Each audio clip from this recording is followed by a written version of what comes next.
Manthani MLA Sridhar Babu అతని ప్రధాన అనుచరుడు ఎడ్ల శ్రీనివాస్పై ఇన్కమ్ ట్యాక్స్ ప్రధాన కార్యాలయంలో టీఆర్ఎస్ నేత పుట్టా మధు ఫిర్యాదు చేశారు.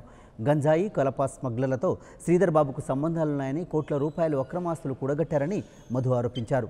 వీరిద్దరి బినామీ ఆస్తులపై దర్యాప్తు జరిపించాలని ఐటీ అధికారులను కోరామని మధు తెలిపారు.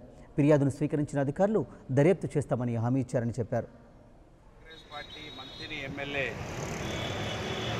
శ్రీధర్ గారు మాజీ మంత్రి, అనేక సంవత్సరాలుగా మంథని కేంద్రంగా కర్ర స్మగ్లర్స్, గంజాయి స్మగ్లర్స్తో ఆయన బినామీగా ఏర్పాటు చేసుకొని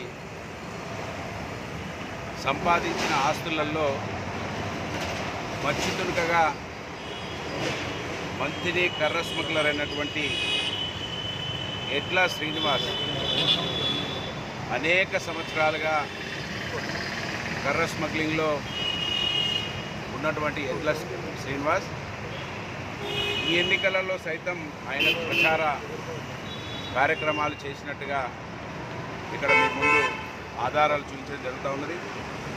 అంతేకాకుండా ఆయన ఆస్తుల వివరాలను కూడా ఎడ్ల శ్రీనివాస్ పైన శ్రీధర్ బాబు సంపాదించిన ఆస్తుల వివరాలను కూడా ప్రస్తుతం అందుబాటులో ఉన్నటువంటి ఆధారాలను ఇన్కమ్ ట్యాక్స్ బినామీ యాక్ట్ కింద ఇవ్వడం జరిగింది. దీని మీద విచారణ ప్రారంభించి ఎమ్మెల్యే గారి పైన కూడా విచారణ చేయాలని సంబంధిత అధికారిని కోరడం జరిగింది.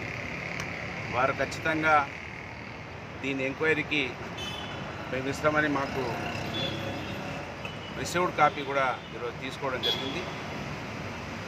వీరి తండ్రి గారి ఆయం నుంచి మంథనిలో కర్ర వ్యాపారంలో సంబంధం ఉన్నట్టుగా మంథని వాస్తవ్యులకు అందరికీ కూడా తెలుసు. అక్కడ సామీల్కు సంబంధించిన For more updates, please subscribe 99 TV Telugu.